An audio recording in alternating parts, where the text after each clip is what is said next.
Si je vous dis 1944, vous allez penser à la guerre, au débarquement, aux Américains et aux Allemands.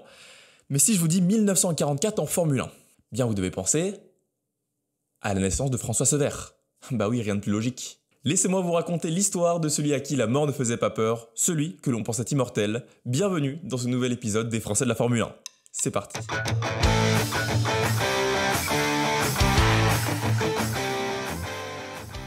Comme beaucoup de petits garçons, François est passionné par les voitures très tôt dans sa vie. Selon les mots de sa mère, il s'exclamait à la moindre petite voiture qu'il voyait. Et c'est une passion qui va le suivre tout au long de sa croissance, de son enfance jusqu'à l'adolescence. Puis, une fois adulte, il devait suivre les traces de son père en reprenant la bijouterie familiale. Son avenir, il était tout tracé. C'était un métier noble qui devait lui assurer une vie aisée, sans souffrance et sans difficulté. Mais non, c'est pas la voie que François voulait suivre. Il n'avait qu'un seul et unique souhait, vivre de sa passion. Alors une fois son service militaire en poche, il va voir ses parents et leur annonce la grande nouvelle. Il veut devenir pilote de course. Et personne pourra le faire changer d'avis. Pas même son père qui était fortement contre l'idée. Pour lui, être pilote de course, c'est simplement un passe-temps de riches qui n'ont rien à faire de leur temps. Mais qu'importe, Sever, lui, il voulait pas de la vie monotone du bijoutier. Lui, il voulait ressentir l'adrénaline de piloter à toute vitesse des voitures. Une sensation qu'il retrouverait nulle part ailleurs. Alors son père, il refusa de lui financer sa carrière automobile. Bah ouais, s'il est contre, il va pas lui payer tout ce qu'il faut quand même.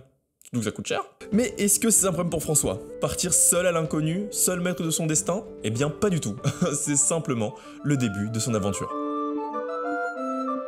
Alors forcément, il a dû se démerder pour trouver des fonds. Et c'est pas des sponsors qui va démarcher, non, mais bien des gens en porte-à-porte. Ouais, c'est pas très sexy ça quand même. Mais il va vite arrêter parce que c'était pas assez rentable et surtout c'était très contraignant. Alors il cesse vite pour se tourner vers tout autre domaine, la vente de vêtements pour femmes.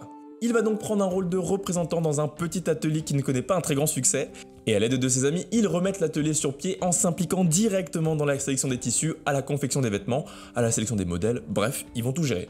Et c'est le pari gagnant, puisque grâce à cette activité, il va pouvoir engranger suffisamment de fonds pour commencer sa carrière dans le sport automobile.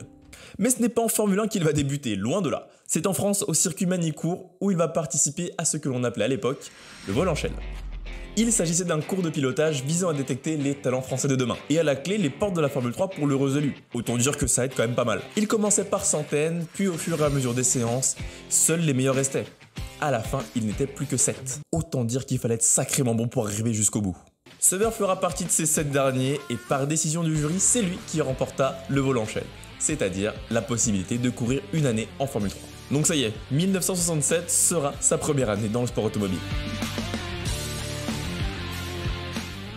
Mais si vous pensiez que le plus dur venait d'être fait, pas du tout. En effet, sa première saison fut une catastrophe. Alors non pas qu'il n'avait pas le niveau par rapport aux autres, loin de là car son talent était indéniable, mais car la fiabilité de son Alpine n'était pas au rendez-vous. Pour vous dire, en 22 courses, il a dû abandonner à 16 reprises. Alors autant dire que pour se faire un nom ou même prendre ses marques, c'est compliqué. Du coup, à l'aube de la saison 1968, François Sever se retrouve face à un nouveau dilemme. Fatigué de son Alpine peu performante et pas fiable, il voulait se tourner vers la McLaren Formule 3 qui, selon lui, devait être la voiture la plus rapide. Mais ses amis journalistes n'étaient alors absolument pas du même avis que lui. Eux qui avaient l'œil, lui conseillèrent de rouler plutôt pour une Techno Ford. C'est ainsi qu'il suivit leurs conseils tout simplement. Et devinez quoi? C'était le choix gagnant puisqu'il va remporter le championnat cette année-là. C'est comme ça qu'il va pouvoir rentrer en Formule 2 en devenant pilote officiel de Techno. Bah oui, parce qu'en Formule 3 la monoplace, il l'avait acheté, hein. Il n'avait pas de mécano, pas de team derrière lui, il devait tout faire tout seul. C'est ainsi que l'année 1969 sera l'année de la rencontre entre lui et son destin. Et oui, je pèse mes mots, le destin, carrément. Le 29 juin a lieu le Grand Prix de Reims. C'est un événement assez important cette année-là. À cette époque, les catégories, elles étaient pas fermées. C'est-à-dire qu'un pilote de Formule 1, s'il veut, il peut aller rouler en Formule 2 contre des pilotes de Formule 2. Un certain Jackie Stewart prépara la compétition, et pendant la course, nos deux protagonistes se croiseront et ne se quitteront plus jamais. Mais pas que pendant la course, hein, tout au long de la suite de la carrière. Hein. Parce qu'en effet, une fois la course finie, Jackie va voir son patron d'écurie et lui dit « Lui, le petit François là, tu le regardes, hein. Fais attention à lui, hein. » Petit rappel pour ceux qui ne connaîtraient pas les deux derniers noms que j'ai cités. Jackie Stewart s'est imposé comme étant l'un des plus grands pilotes de l'histoire de la Formule 1. 3 titres de champion du monde et un record de 27 victoires en 99 Grands Prix qui a tenu quand même un petit moment. Donc autant dire que le gars c'est pas n'importe qui. Mais pour piloter, il faut bien une voiture. Ainsi que Ken Tyrrell rentre dans mon histoire. C'était tout simplement le patron de l'écurie du même nom, le fondateur en gros. On peut dire que c'est une écurie mythique avec à son palmarès un titre constructeur et 2 pilotes. Bien. Maintenant que les présentations sont faites, revenons à notre ami François Sever. Comme je le disais, grâce à sa rencontre avec Jackie Stewart, il est titularisé pour la saison 1970 à ses côtés dès la 5e manche de la saison aux Pays-Bas. On y est, c'est le début de sa carrière en Formule 1. Je me sentais comme un pilote amateur à qui on aurait offert une place dans l'équipe du Real Madrid. Mais c'est qu'il avait de bon goût celui-là. Très rapide, trop rapide pour des débuts selon son patron qui lui demanda à plusieurs reprises de ralentir le rythme pour ne pas casser sa monoplace. Mais qu'importe, pour ce verre ce qui est important c'est d'aller vite, vibrer, sentir la vitesse. Sentir toute l'adrénaline quand tu pilotes cette monoplace à plus de 300 km/h. Le danger, c'est qu'annexe, c'est qu'un détail pour lui. Du moins, jusqu'à ce que la vie lui mette une première piqûre de rappel au Grand Prix de Monza. Le vendredi 4 septembre 1970. Alors qu'il est en pleine séance d'essai libre, François Cevert perd le contrôle de sa monoplace à plus de 300 km/h. Sa voiture part en tête à queue et il enchaîne les tours sur lui-même. Heureusement pour lui, plus de peur que de mal puisqu'il ne subit aucun dommage. Il en rigole même avec les autres pilotes. Seulement voilà, le lendemain au même endroit, le pilote Rindt perd lui aussi le contrôle de sa monoplace. Mais contrairement à Cevert, lui, sa course, elle se termine dans le mur. Il décède sur le coup. C'est à partir de cet événement que Cevert y prend réellement conscience du danger qu'il prend à chaque fois qu'il rentre en piste. Qu'à chaque fois, la mort, elle n'est pas si loin. La saison 1971 sera la suite logique de 1970, Cevert continuant à apprendre aux côtés de son maître Stewart. Plus qu'une relation de coéquipier, c'est une réelle amitié qui s'est créée entre les deux. Pour le français, son ami lui a permis d'apprendre beaucoup plus vite que s'il avait dû tout apprendre par lui-même. Grâce à lui, son pilotage est passé d'un pilote peu doux et agressif avec sa monoplace à un pilote devenant petit à petit un maestro, un véritable artiste. Et cette année-là sera le théâtre de sa plus grande réussite en tant que pilote. Grand Prix des États-Unis, dernière manche de la saison. Alors qu'il part 4ème sur la grille, Cevert parvient rapidement à remonter jusqu'à la 2ème place. Le leader de la course à ce moment-là, c'est son coéquipier Jackie Stewart. Et celui-ci, il va se rendre compte qu'il va pas pouvoir le garder très longtemps. Alors, il le laisse passer. Cette première place, il ne la quittera plus une seule fois de toute la course. C'est ainsi que Cevert gagne sa première course en Formule 1. Il terminera la saison à la 3ème position, ce qui est une très belle réussite pour une 2ème saison en Formule 1. Mais en voir le talent du bonhomme, on était sûrement aux prémices de quelque chose de grandiose. Plus que le talent en piste, il y avait ce quelque chose que François Cevert avait, que les autres n'avaient pas. La beauté, oui, clairement, c'est un point majeur quand on parle de lui par rapport aux autres pilotes. On ne compte même pas le nombre de propositions de films qu'il a dû refuser. Non, il n'avait qu'un seul et unique objectif. Vivre de sa passion. Son objectif, il a jamais changé. Mais il n'était pas passionné par le danger que c'est de courir à plus de 300 km/h dans des monoplaces tout aussi dangereuses que les circuits.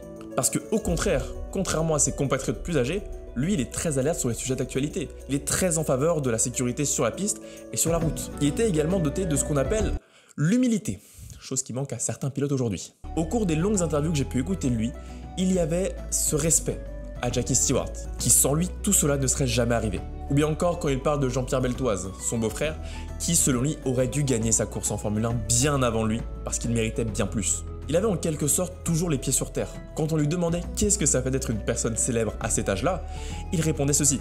Que se passe-t-il dans la tête d'un garçon qui ainsi, en peu d'années, devient quelqu'un de célèbre? Surtout lorsqu'il est très jeune. Oh, moi ça ne me fait rien. Là... Ce qui m'intéresse, c'est de courir, parce que j'aime vraiment ça, et de vivre de ça. Alors le reste, ça me... Son seul but était d'atteindre son ambition personnelle, vivre l'émotion et la puissance de pouvoir faire ce qu'il veut, ce qu'il aime. La réussite, ça importe peu. Dans la vie de tous les jours, selon ses propres mots, il était très peu calculateur, parce qu'il en attendait rien de la vie. Mais une fois sur un circuit, le discours c'est pas le même. Cevert, il était très calculateur. La moindre action, le moindre dépassement, le moindre positionnement de sa voiture, tout était calculé. Parce qu'il réfléchissait tout le temps aux conséquences que ça aurait. Dans un coin de sa tête, il avait tout le temps la phrase de son patron Ken Tyrrell qui lui disait « Si tu es mort, tu n'es plus un héros ». Le Français se voyait dans la course automobile pour un long moment encore. Et le jour où il aurait dû prendre la décision d'arrêter, cela aurait été impossible pour lui. Alors, le destin a fait en sorte de s'en charger lui-même. Grand Prix des États-Unis, 1973. Terre de sa première victoire 2 ans auparavant.